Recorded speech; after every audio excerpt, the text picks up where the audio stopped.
What's good, YouTube? I am joined by Hunter Lloyd. He's been on our stream a few times, topped the Zodiac tournament, but what'd you just do today? I top aided BBG regional with Yang Zings. What place did you get? Second. All right, and there's an alternative engine in here that takes up 5 cards. Very interesting that a lot of people want to hear about. It's the DDD variant. It's a 1-card Denglong. It's very nice. All right, let's go ahead and get into this deck profile. We have Triple Sawani. He's the biggest beater of the deck, and we like to play 3 of him because making Denglong 3300 is pretty good, I heard. Yep. BN, he's a 2 of because only he's a 1600. While most of the times when you're comboing off, you only need 2. It's destroyed by Battle 1, so it's not that greatest, but it's just there. Then we got the rest of the Yang Zings a little out of order here, but here they are. 3 tuners, Chiwen, Bricks in hand. All the Yang Zings pretty much just brick in hand. You don't really want to draw them. You want to summon them off of Denglong or send them off Denglong. It's very. This is the proper ratio that I've tested and loved to see, especially with the last Zodiac tournament. This was pretty much just testing for the whole event, so I really liked it. Then we got the Justice. Never used I used the effect once. I'm sorry. Then we got our awesome Speedroid engine with the extra piece that's common to Yang Zing decks. 1-card Dinglongs are very good. Then we got double Ghost Ogre in the main. What made you want to play this? Is it the Zoodiacs? Well, I mean, just hitting something that's gonna summon a Molmerad is pretty good, I heard. So, yeah. And then we've got the rest of your hand traps here with double Maxi. Maxi's just a good card in general. Do you think everybody should be main decking at this format? I personally think so. It's too good not to main, especially with going into a barrage format where it's like, all right, if you don't break my board, I win. So. Now, in almost every match that I've watched, this engine just seems to consistently come to you because, like, you only really need to get the pieces. How's it work out for you, and what do you do with it? Well, the main combo is you go Gates into Cornucopias. Cornucopias would send Lamia, and then Lamia would summon itself by sending the contract to the graveyard. It's pretty good, especially when Cornucopias is always going to be a deck thin by 1 because you can either always send, if you draw the Lamia, you can still send a contract. So it can still be a dead. If you open the combo, you can still have the other contracts are theoretically dead, but you always want to see them. So that's why we play it at 3. All right, and continuing on, double instant fusion. Norden. That enough said. Norden. 1 copy of Path. Why 1? Because you don't really want to see it in your opening hand. The best board you can physically make is Denglong set 5. And double Chalice in the main. Very dedicated here. Tell us more about this card. Drancy is very scary. Even for Yang Zings? Well, I mean, if you were when they have a Drancy set up with a Whiptail, damage step you can Chalice and your Yang Zing still float. Awesome. And double Twin Twister in the main as well. What backrow were you scared of? Well, you can synchro on your opponent's turn, so I'm scared of D-Barrier, but I want to force it out.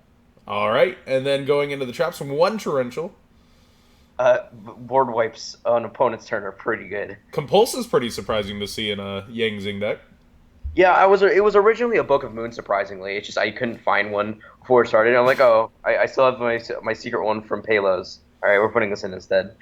Of course, Emptiness. I hear that's good. Best Floodgate. Double Oasis, which also turns things into worms. Did it have anything to do with any part of the deck that was not a Yang Zing? Well, you can turn a Terratop into a worm, and then you can synchro for Baxi. It's pretty good. Nice. We've got the Solemn Trio here with 1 warning double strike. That would have been the barriers if I had any. All right, and then we've got a creation with triple 9 branches. Yep. These are the searchable traps off Denglong. 9 branches is pretty much a Solemn Judgment, but it doesn't destroy the card, it sends it back to the deck. An interesting ruling that I actually had to clarify people on is ruling with like Debunk versus Maxi. where the card Maxi wouldn't get banished because you cannot confirm because it would result in hand. It's a pretty interesting ruling. All right, and then we'll speed through the extra here, and I'll just speed through it, and then anything of note that happened throughout the day with your extra you can say. We've got 1 Norden, 1 Trish, Crystal Wing, Starlight Red Dragon Archfiend, double Baxia, 1 Yazi, 1 Black Rose, I really hope you have a story about that, 1 Chambara, triple Denglong, 1 Herald, 1 Totem Bird, and a Super Quantal Mech Beast Grand Pulse. The two notable the two notable stories I have is actually, yes, one with the Black Rose and then one with the Starlight. So I'll go with the Starlight first because it's pretty good. So it's round 7, right? The final round. Somehow I have a mirror match. What? Is he playing the DDDs? Yeah, he was playing the DDDs, but the only difference that he had was he was playing the Zoodiacs instead of more traps. So yeah, it was interesting. So he took first, and he said normal Denglong combo, 1 card Denglong combo with Terratop. I break the board with a Twin Twister, and then he just has a Chewy and a Bion on the board.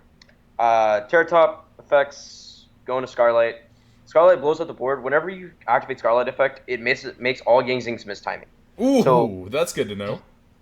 You burn I burned for 2,000 and did 3,000 direct. So that's already 5,000. That can't really deal with massive board removal that well, even though it's Yang Zing.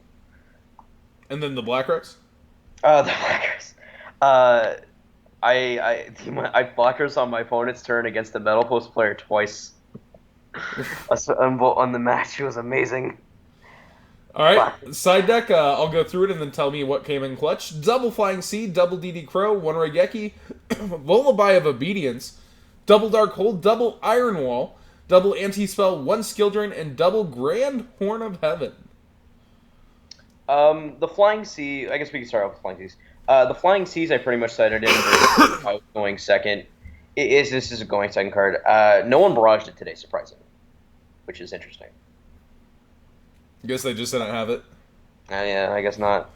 Another play with the Flying Sea, actually. I synchro for it with a Jiaotu. After I top decking, I'm like, oh, I can synchro for Denglong with this. That's nice.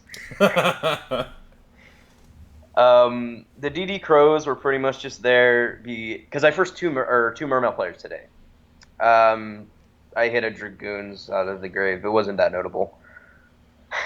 Side in Regeki Dark Hole every game. Nice. Every game. Lullaby, the reason behind that is because you take opponents' Terratops, Momarat, anything you'd think they would play that you could have. Iron Wall, Infernoids are scary, but I never got to play any. Anti-Spells were against Metal Fools, of course. Those were scary. Skill Drain, that was a last-minute pick, and I was like, this card seemed pretty good. It actually put in work against the 1 barrier statue player I played against. And then Grandhorn.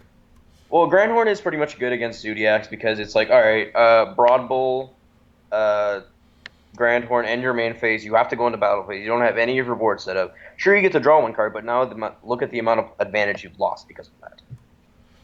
All right, and you want to go through some quick notes on your matchups? Sure. At the moment, the matchups that I played was 1 Zoodiac Metal Foes, 1 ABC, 1 Barrier Statue, 2 Mermail Zoodiac variants, which is interesting, 1 Fire Fist Zoodiac variant, and DDD Yang Zing Zoodiac. Blah. The mirror match, yeah. Yeah, the mirror match was scary. With some Zoo. Any shout-outs here? Yeah, I want to shout out my man Herman. He shot me the deck idea of like, okay, we want to make Denglong Turbo. How do we do this? So that's where the DDD engine came in. And anything you want to add to this as we wrap up here? Well, no, not really. It's fun. Yeah, this is your first top, right? Yeah. I'm really surprised I didn't top without barrier. People said it's like, oh, you're not gonna top. Ooh. Well, I came out of nowhere and topped. Who cares about all your Zoodiac decks? Who needs a barrier? It doesn't matter if you have barrier. And I think when your turn. By the way, for everyone who doesn't know you at home, that hasn't tuned into live streams, how old are you, Duelist? I am 15. 15 years old, doing it without the barriers, going in. Man, I really do like this deck too. I don't think anyone saw this coming at the beginning of Raging Tempest. Never. Alright, man, any future plans for the deck?